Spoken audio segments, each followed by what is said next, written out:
Yaman make any moves, we won't let them off easy. Good. This matter holds significant strategic value for both us and Yisili. There can be no mistakes. Should any unexpected incidents arise, contact me immediately. I will coordinate military personnel from nearby bases to assist you. He hung up. Lucas felt this whole affair was being blown out of proportion. If the Kingdom of Yaman were to deploy air forces or directly launch missiles against Somali pirates, he might have hesitated. The other side certainly had the capability in that regard. But to say they'd deploy naval forces was nothing but a joke in his eyes. Lucas believed that in a pure naval confrontation, the Kingdom of Yaman might not even withstand 1/5 of their base's combat strength. Someone. Lucas called out and a subordinate came running. Notify the Somali pirates. We have something valuable for them. Tell them to do their best, they won't be shortchanged. Yes. Shortly after this incident, Balan district. Hassan Rio stood in a filthy, dilapidated port watching several large vessels slowly enter the harbor. He was utterly thrilled. The weapons supplied by the Lighthouse Nation this time, though not warships, were no slouch in combat. Mark 6 patrol boats. These were small vessels with impressive firepower. 258 meters long, 62 meters wide, 12 meters draft, 72-ton displacement. Its relatively light displacement limited its capacity to carry large weaponry and equipment. However, this also grants the Mark 6 patrol boat exceptional maneuverability surpassing that of warships. This is particularly advantageous against Somali pirates' irregular forces with fewer personnel and lower overall combat proficiency. When conducting raids in coastal or confined waters, the Mark 6 patrol boat seems tailor-made for them. With this vessel, targets they set their sights on would find escape virtually impossible. After the vessel docked, several technicians from the Lighthouse Nation disembarked to provide technical guidance to Hassan Rio and his team. Through their explanations, Hassan Rio gained a deeper appreciation for the vessel's formidable capabilities. First, the Mark 6 patrol boat is equipped with two Mu-16 V200 diesel engines. It can reach a maximum power output of 5,200 horsepower.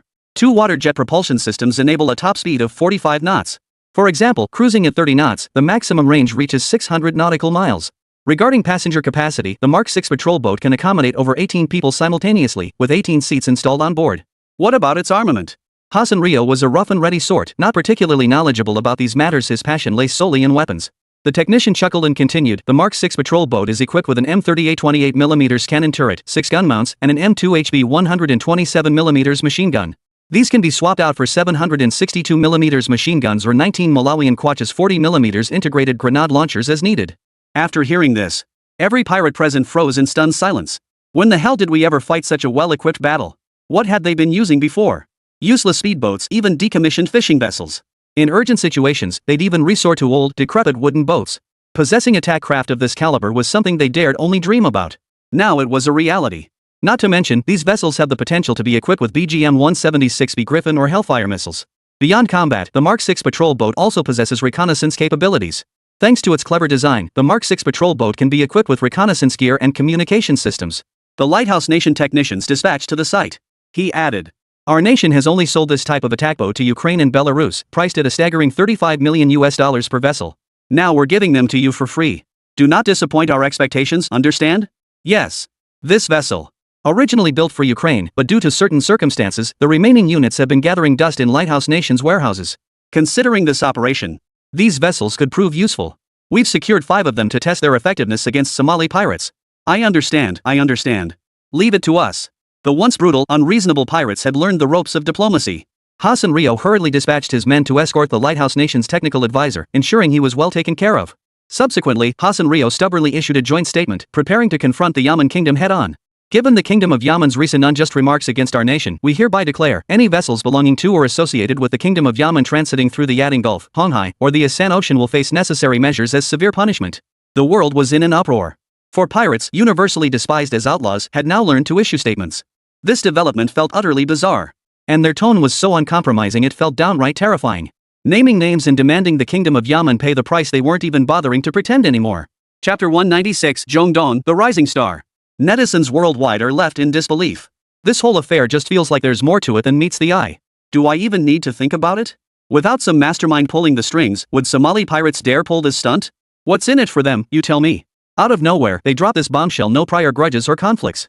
Something's fishy here. Judging by the setup, some country is probably up to its old tricks again. This move is truly ruthless, using pirates to pin down the Yemen Kingdom. Their plan is pretty clever. To strike at the Yemen Kingdom, have they sunk so low as to make deals with pirates? That's the kind of country we're talking about. Their true colors are showing. I told you this nation is universally despised, they'll stop at nothing to achieve their goals. The Lighthouse Nation's response to online discourse. Not the slightest bit flustered. They've done it flawlessly, leaving no trace to indicate. Behind the Somali pirates. Even the Mark 6 patrol boats they supplied to Somali pirates were. They're just good at making excuses. What good is mere suspicion if you can't produce evidence? If they wanted, they could turn the tables and accuse netizens of slandering them. But the Lighthouse Nation won't stoop to that. They must maintain the dignity and decorum befitting a great power. They don't stoop to squabbling over such trivial matters. Abujal held his phone, scrolling through the latest news. Your Majesty, these people are truly brazen. As a longtime adversary, Abdullah knew. Pirates engage in blood-soaked, high-risk ventures unless there's enormous profit involved. Otherwise, they wouldn't risk their lives for it. These people clearly had someone pulling the strings behind the scenes. He couldn't help but mentally curse the ancestors of the Lighthouse Nation 18 generations back. Then, Abujal turned to Zhang Yi. Your Majesty, regarding our naval strength, what if we temporarily assemble a force to confront them? Even if we can't win. After all, the Somali pirates have the Lighthouse Nation backing them. We can't just stand by and do nothing. We can't just swallow this humiliation. And if we truly do nothing, how will the people of the world view the Kingdom of Yemen in the future? The carefully cultivated image Zhang Yi worked so hard to build. No. Or rather, the nation's image. Would be shattered. Zhang Yi waved his hand dismissively. No need. But our naval forces are severely understaffed right now. If we don't do this, our merchant ships passing through the Gulf of Aden and the Red Sea will be in grave danger. The Gulf of Aden and the Red Sea. These are vital maritime trade routes. If Somali pirates block these two routes, it would deal a severe blow to the maritime economy of the Kingdom of Yemen. We can't just take detours. That would greatly extend the journey, increasing transportation costs. Therefore, in Abdullah's view, that was already the only option. I have my own plan. Rest assured. Zhang Yi rose and walked to the window, gazing out at the city's beautiful scenery. The sun was setting in the west. The fiery clouds on the horizon bathed the city in a golden glow, creating a breathtakingly beautiful scene. Noticing this, the attendant thoughtfully picked up Zhang Yi's coat from his chair and walked over to drape it over his shoulders. Upon hearing this, Abujal no longer harbored any doubts. He knew that when Zhang Yi spoke like this, he must have his reasons. Zhang Yi was not one to make empty boasts. Having been by Zhang Yi's side from the very beginning, he had witnessed Zhang Yi lead the impoverished Hushi militia. He understood better than anyone else the true extent of Zhang Yi's capabilities. Very well. Should anything arise, your Majesty may summon me at any time. I shall withdraw for now. Wait. Just as Abujal was about to take his leave, Zhang Yi stopped him. Is there anything else? Abujal turned back. Go notify all vessels all merchant ships are to cease operations temporarily. Starting at 8 o'clock tomorrow morning, all ships are to resume operations simultaneously. Yes. Though he didn't know Zhang Yi's purpose in doing this, Abujal only knew one thing. He only needed to obey Zhang Yi's orders unconditionally. The order was swiftly relayed. That same night, the Lighthouse Kingdom noticed something was amiss. How could all the ships of the Yemen Kingdom have vanished? Mons was deeply puzzled, then his expression shifted to one of realization. Ha! Those bastards must have gotten scared. They were all talk. But in the end, they still halted all their ships. What does that tell you? It means the Kingdom of Yemen is absolutely terrified. He should have anticipated this outcome long ago. The Yemen Kingdom's only weakness is its lack of a navy. Ah! Mons sighed heavily, slapping his thigh in frustration. Why had it taken him so long to realize he could strike from the sea? Ha! It seems we were blinded by anger toward the Kingdom of Yemen earlier, forgetting entirely that it was founded so recently it simply hadn't had time to build up its naval forces. Deputy Minister Grick sighed. The two exchanged knowing smiles. By the way, do you think the Dragon Kingdom might intervene in this matter? That's our only concern. After all, the Dragon Kingdom and the Yemen Kingdom have close ties. Mons feared that if the Yemen Kingdom sought Dragon Nation's aid, Dragon Nation would send forces to suppress the Somali pirates. Dragon Nation's naval power has developed rapidly in recent years. All kinds of warships, launched like dumplings into the water. If they were to intervene, the Somali pirates would be no match. Mark 6 patrol boats are only effective against nations without naval forces. Against the Dragon Nation? They could vanish you without a trace from hundreds of miles away. That shouldn't be possible. Glick's expression grew grave. He couldn't be certain either. How about dispatching some warships to apply pressure on the Dragon Nation's side? Stir up trouble to keep them preoccupied? That's the Lighthouse Nation's old trick. They're always sending warships to cruise near other nations' waters, using dirty tactics to annoy them. Because they're merely cruising near the waters. Not an actual invasion. So the other side couldn't take proactive action against them. Otherwise, if war broke out, the other side would face severe condemnation. Of course. They can't take the initiative either. But Grick believed they didn't care as long as they served as a deterrent, that was sufficient. Alright, I'll submit the request. Better safe than sorry. Having finally found an opportunity to strike against the Kingdom of Yemen, he couldn't afford to miss it. He immediately convened a grand assembly. After sharing his plan, Mons gained the approval of most. And so it was decided. The Fort Carrier Strike Group, one of the 11 great warships of the Lighthouse Nation, set sail from the waters of the Basin Nation toward the coastal waters of the Dragon Nation. With all this accomplished, the real show was yet to come. Monzes then had his people flood the internet with news of all Yemen Kingdom merchant ships ceasing operations. Marian News reports indicate that during the standoff in the Gulf of Aden, the Kingdom of Yemen has clearly been on the defensive and has now announced the suspension of all shipping operations. This move is expected to have a significant impact on the Yemeni economy. Neo City Times, has the Yemen Kingdom backed down? What signal does this sudden large-scale suspension of shipping send to the outside world? Chengdu City Post, the Kingdom of Yemen faces severe challenges. How could this rising star of Zhendong be held back by Somali pirates? Chapter 197, The True Warrior Nation. Originally, netizens were unaware of this news, but after the Lighthouse Nation's major media outlets flooded the airwaves with coverage, even those who wanted to remain ignorant couldn't help but learn. The news quickly became a hot topic. Because no one could have imagined that the Kingdom of Yemen, known for its unyielding stance, would actually back down. Is this really the Yemen I know? This is bizarre. Yeah, the Kingdom of Yemen backing down? They wouldn't actually pay those damn pirates so-called tolls, would they? No way. I've always supported the Kingdom of Yemen, don't let us down, okay? I'm a die-hard fan too. I love how Yemen Kingdom always stands its ground, but this time they've really let us down. Suddenly, the Kingdom of Yemen feels a bit unfamiliar. Is it just me? Or is this all just a misunderstanding? Hopefully it's just a misunderstanding. Maybe they're shutting down for other reasons. It doesn't necessarily mean they're afraid of pirates. Let's wait and see before jumping to conclusions. Yemen Kingdom always surprises us, doesn't it? Why is Yemen Kingdom so popular? Because of its uncompromising diplomatic stance. Even when facing the most powerful capital, it never backs down. People around the world admire this very attitude. But this time, the incident caused the Kingdom of Yemen's reputation to plummet rapidly. Many people couldn't understand the Kingdom of Yemen's actions. Not long ago, it was warning Somali pirates. Yet the next moment, they backed down. This is not the Yemen Kingdom they remember. This led to Yemen's international reputation plummeted, causing countless supporters to abandon ship. This outcome was precisely what the Lighthouse Nation wanted to see. Great! We finally won one. To celebrate, the Lighthouse Nation's high-ranking officials gathered together, their spirits soaring with excitement. It felt like New Year's. Not so fast. Monzes flashed a sinister grin. The real show was yet to come. It was now certain. The Kingdom of Yemen has truly backed down. But they won't abandon maritime trade. This is the very foundation of the Yemen Kingdom's economy. Without these shipping routes, the entire Yemen Kingdom would suffer crippling damage. Therefore, they will seek peace next. They'll throw money at it. They'll find ways to reopen the sea lanes. So how to set the price, how to calculate the bargaining chips, wouldn't that be entirely up to them? This time, they intend to make full, one-time compensation for every loss incurred due to the Kingdom of Yemen. Mess with me? You're still too green. The Lighthouse Nation boasts over 2 centuries of history. What storms hasn't it weathered? Through this incident, the Lighthouse Nation will make it known. To declare to every nation and every person on earth.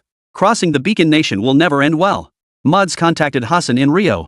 Keep a close watch on the Gulf of Aden and the Honghai Sea. Intercept all merchant ships departing from the Yemen Nation. Other nations may proceed unimpeded. At this point, Munson paused briefly before adding, oh, and even if it's not a ship from the Kingdom of Yemen, any merchant vessel bound for the port of Hittita must also be intercepted. Hassan Rio's expression flickered with surprise. He never imagined that the Lighthouse Nation, those men in suits who always talked about world peace, equality, and benevolence, could be even more ruthless than he, a pirate. He understood perfectly well the purpose behind Mondestin's actions. Port Hittita, one of the Yemen Kingdom's primary ports. Its strategic location and importance rivaled that of Aden Port. The Lighthouse Nation had ordered them to do this. They wanted to tell the world that Port Hoda was no longer safe. Once this threat spreads, who would dare use the port of Hodeidah or cooperate with Yemen? This amounts to coercing nations collaborating with the Kingdom of Yemen to terminate their partnerships. Indirectly crippling Port of Hittita, one of the economic lifelines of the Kingdom of Yemen. No problem. Pirates have no conscience, they only care about profit. Whoever pays the most is the boss. Hassan Rio was merely expressing his dismay. What must be done, must be done. Long Hai. Several Dragon Nation destroyers were rapidly advancing in a single direction. On the flagship, the atmosphere was heavy. A commander in uniform, with bars on his shoulders, spoke with obvious irritation. What the hell do these bastards think they're doing, stirring up trouble at a time like this? What the hell do they want? Just over an hour earlier, their fleet was conducting a routine patrol in the Dragon Sea region. Then, a sudden alert came through. The Ford Carrier Strike Group from the Lighthouse Nation was approaching the Dragon Sea with intent to intrude, so they were dispatched to intercept. He wasn't the only one frustrated. The Dragon Nation's official department was also a bit baffled. While the Lighthouse Nation was notorious for its provocative behavior, frequently engaging in petty maneuvers, most of the time, however, their actions served a purpose. Thus, after the Lighthouse Nation's recent actions, the ministry began speculating on its true intentions. Purple Palace. Within an exquisitely decorated courtyard, radiating an air of classical elegance and opulence, Su Jinghua and Chen Yunian were sipping tea. Speaking of this matter, could it possibly be connected to the Yemen? Su Jinghua suddenly lifted his gaze to look at Chen Yunian. The question struck a chord. Old Su, you know what? I actually think it's possible. Chen Yunian pondered for a moment.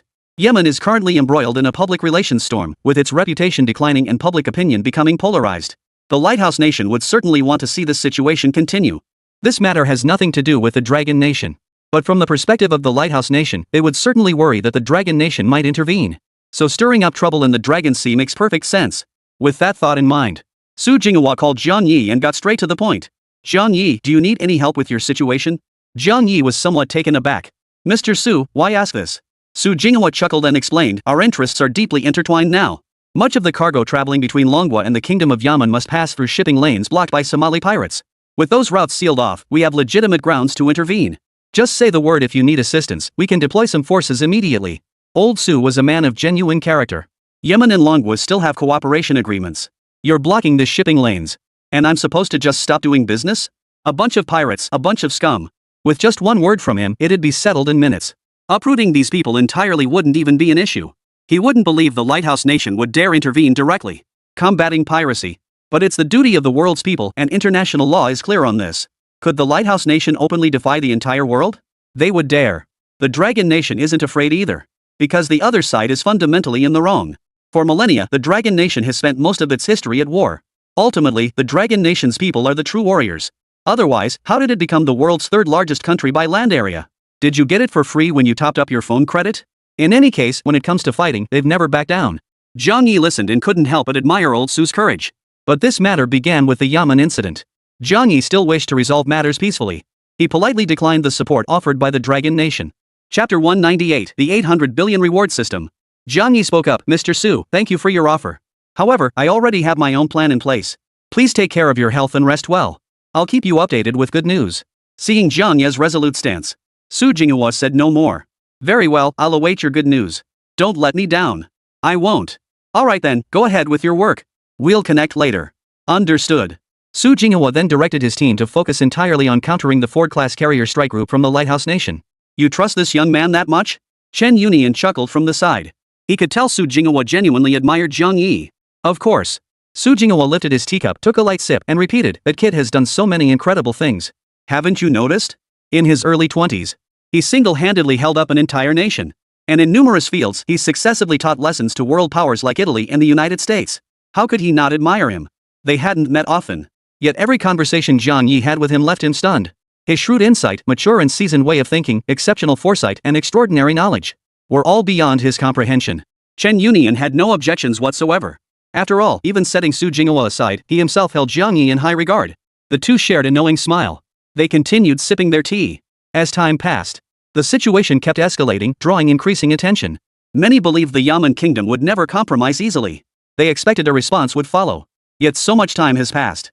The official department of Yemen has yet to issue any statement. It seems the suspension of all Yemen kingdom merchant ships is genuinely due to threats from Somali pirates. This has left the vast majority of fans supporting the Kingdom of Yemen with a profound sense of unease and an indescribable feeling. It's like suddenly seeing the big brother you've always admired get beaten up by some punk with dyed yellow hair on the street. The frustration is unbearable. Yisili saw this as a golden opportunity. The Yemen kingdom is exhausted from dealing with the Somali pirates' threats. They'll neglect their support for Gasha. It was the perfect moment to seize Gasha. Thus, he secretly gathered forces once more and dispatched them to Gasha. Army units. From the existing 12,000 troops, they increased to 22,000. Within the Yemen territory, a peculiar atmosphere gripped the entire nation. Particularly among those who had recently arrived in the Kingdom of Yemen due to immigration policies, a sense of deception was palpable. Was the Kingdom of Yemen's previous tough stance all an act? Was it actually weak at its core? But the Kingdom of Yemen had indeed given them a very different impression before. Thus, many now harbor a complex attitude toward King Jiang Yi. Is a mix of love and hate. Their feelings are indescribably complex. Watching the steadily declining resident happiness rate in the upper right corner of his phone screen, Jiang Yi was a bit speechless. He couldn't understand what everyone was rushing about. He wasn't in a hurry himself. Jiang Yi tapped the contacts menu and found Charles. How's the satellite navigation project coming along? Your Majesty, after releasing our test version, major tech companies have been scrambling to partner with us. Orders from global tech giants now exceed 150 billion, approaching 200 billion. We're just waiting for your approval. 150 billion? Jiang Yi raised an eyebrow. He was quite satisfied with that figure. The reason for such a large lump sum is that many companies wish to purchase the technology on an annual subscription basis, resulting in payments ranging from tens of millions to hundreds of millions per transaction. Furthermore, the payments are tiered based on the level of access rights they purchase. For instance, simply using the Yaman's satellite navigation system came at a relatively low cost. But if they wanted more extensive technical licenses, they must pay premium, even astronomical prices. Generally, larger companies demand higher levels of technical access. Zhang Yi learned that among the first companies to submit purchase applications to Yaman Kingdom, over 17 had global market capitalizations exceeding 10 billion. 6 of them had market capitalizations exceeding 100 billion. 2 of them had market capitalizations exceeding 500 billion.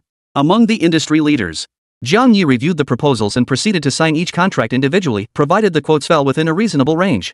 Due to the sheer volume and complexity of the orders, it took a full 2 hours before he finally finished everything.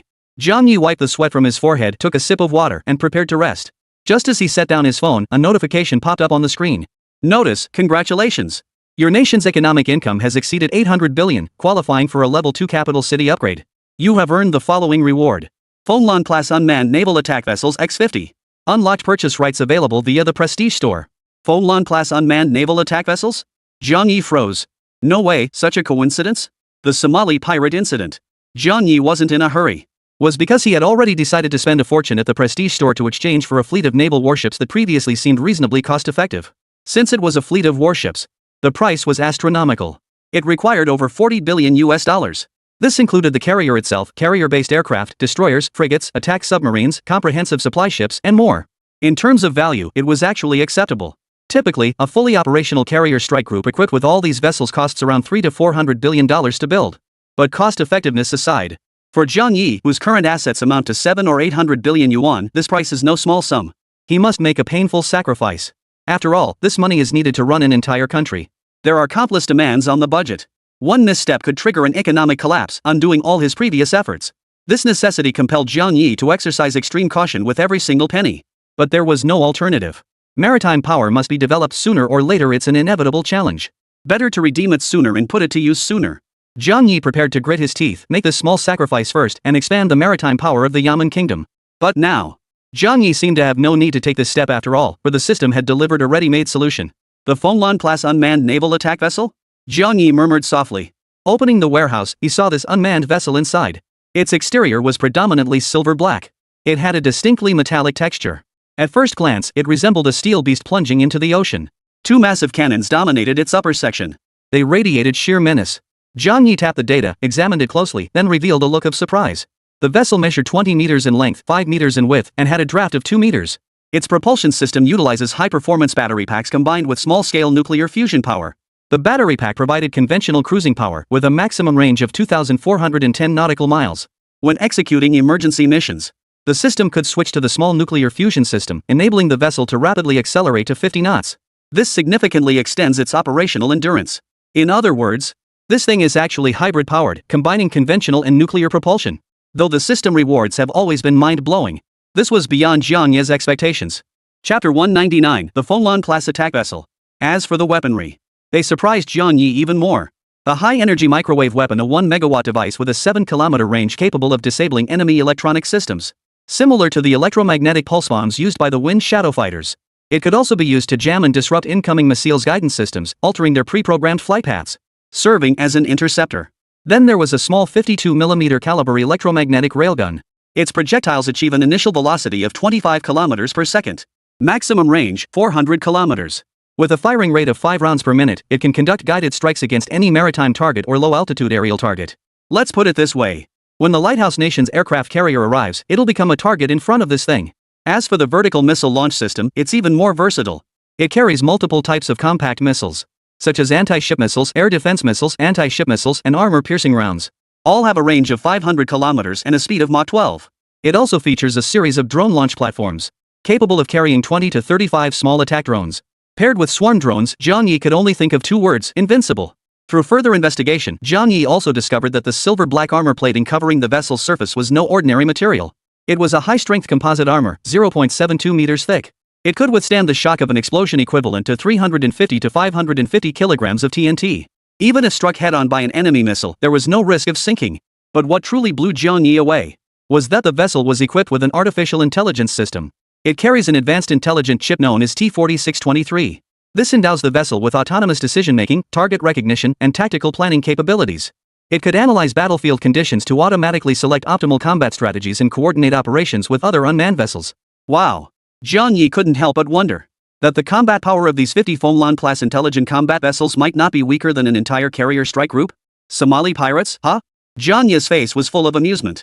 This should be interesting. The next day, 8 a.m. Haiti port was packed with ships, their crews complaining bitterly as they'd been grounded for over 10 hours. After receiving orders to finally set sail again, the crew's spirits lifted. A sailor's work is unlike any other. Often, those engaged in specific transport operations only have a few months each year to earn money. Therefore, many strive to make as many trips as possible during this period. No choice. They've got families to support. Speaking of which, Somali pirates have declared they'll intercept any ship leaving the Gulf of Aden. I hope we don't have the misfortune of encountering pirates there. On a large oil tanker loaded with cargo, a crew member asked anxiously.